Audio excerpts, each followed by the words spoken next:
I felt really down low today, and I think it's finally appropriate for me to be able to talk about Ravenswood because I understand it better. My friend Brittany sent me a text last weekend when she was with her cousin Lacey, who I met when I went to Utah, and for whatever reason they were talking about me, and her cousin Lacey said that what did she say? She said that she considers me a really interesting person and that I'm really talented and I have a lot of confidence and in my skills and all that. But that I might not have confidence in myself as a person. And I thought that was an interesting point of view because for me at least that's what Ravenswood came to be about. Because like when I wrote it, I was really just thinking about how whenever I put on makeup, it feels like I'm putting on the face. I'm putting on the person that I am when I'm with other people, and I'm slowly becoming human with each little brush, and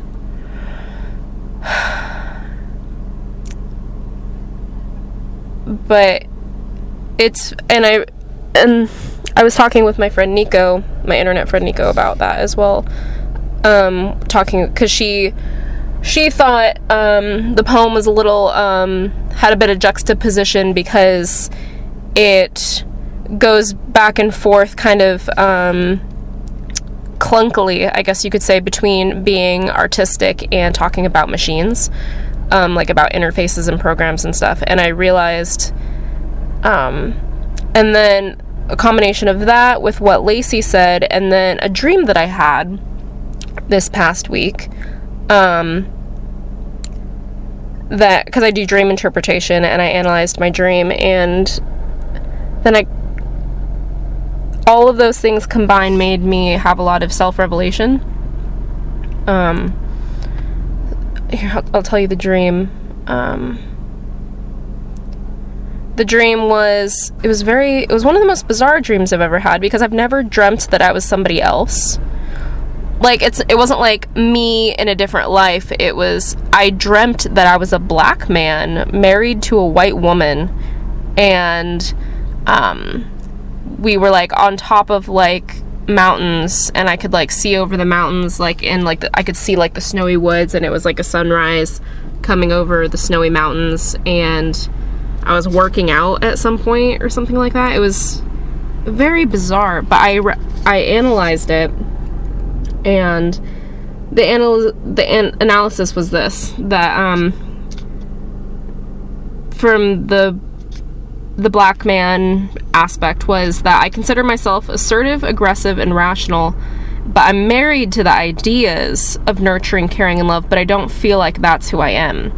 I want it, but it feels like a foreign concept. I accept these things as good things, but I choose them often from an intellectual standpoint as an outside option rather than a feeling. I feel a distinct separation between the two. My way of thinking is black and white, but I feel backwards in myself. I'm going through a developmental stage in my life that at this point I'm trying to unite the two aspects of myself that have generally been quite separate. I didn't know anything about the woman, so it's like trying to incorporate unknown qualities, like putting together something without a picture of reference. I'm in the thick of a big obstacle. I know my goals and my potential, but I don't truly see a way out. I'm starting a new phase in my life and need to embrace my instincts, but I still feel lost, and I don't want to leave behind what's familiar to me. I feel indifferent, alone, and neglected in a lot of ways. However, I also recognize my strength and feel in charge. And this was simply, like, I broke down the different subjects in the dream and then, like, figured out what the analysis of each one was, and then worded it and kind of twisted it in a little way so it would apply to me. And it's so accurate. Like, going back to Ravenswood, like, with every new day, I'm I'm a different version, this updated edition of me, sometimes fixing the bugs, but usually still the same quality. The same programs, the same interface, the same little quirks and perks, doing the job but still not enough, trying to function within free inner works. I don't know why I love the metaphor of trying to function within free inner works. What I meant by that was I a lot of times feel like an app where I want to do as much as I can within the app without having to buy, the in-app purchases kind of a thing. And for some reason, that just seems like such a strong metaphor for my life, that I'm doing all that I can without having to do anything extra. And that it's always this switching between who I feel that I am and who I am when I'm with other people, and this mental switch between caring about and doing things for other people, which a lot of people consider me, a kind, thoughtful person, but I don't consider myself that way because it comes from a very intellectual standpoint, that I do it because I should and not necessarily because I want to. And I don't know, I know that's kind of on some aspects like symptoms of being a sociopath in a lot of ways, that they don't feel right or wrong, that they just do it because it's from an intellectual standpoint as a good thing in society from what they've observed. It's not as intense as that, but it's similar. And another poem that I wrote a while back was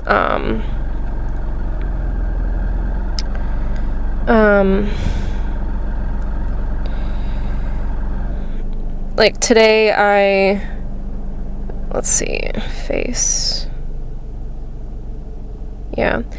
Today I don my face along with shoes and a dress to wear the smile and positivity that they expect to go with success. When they ask me how I am and I tell them that I'm sad, they always look alarmed, as if this is quite some event that's never been had.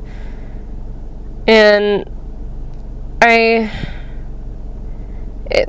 lot of this is like me hating small talk and just wishing that anything was deeper than what it is.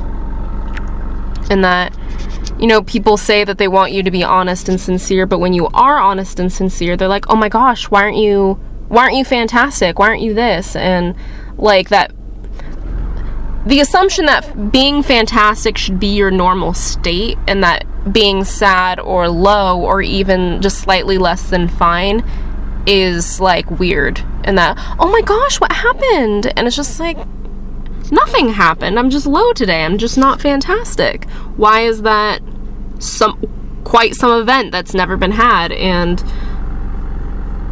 it's just, I don't know. I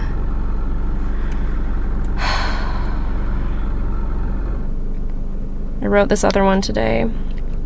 It's not complete at all, and I don't think I'll probably complete it, but just, I am nothing but a combination of talents. I'm told that I'm valid and that there's uniqueness in me, but what does it matter if no one is asking? And I've just been really lonely this weekend as well. I've come to the conclusion that I felt really depressed and sad, but I think I've been so lonely since Brittany and Chelsea have moved away that I'm confusing loneliness with sadness, which one could argue are one and the same because they're kind of tied together. But I think I've just been extremely lonely, and I've been confusing that with, or maybe not confusing it, but it's just made me really sad, but I haven't really been able to identify it.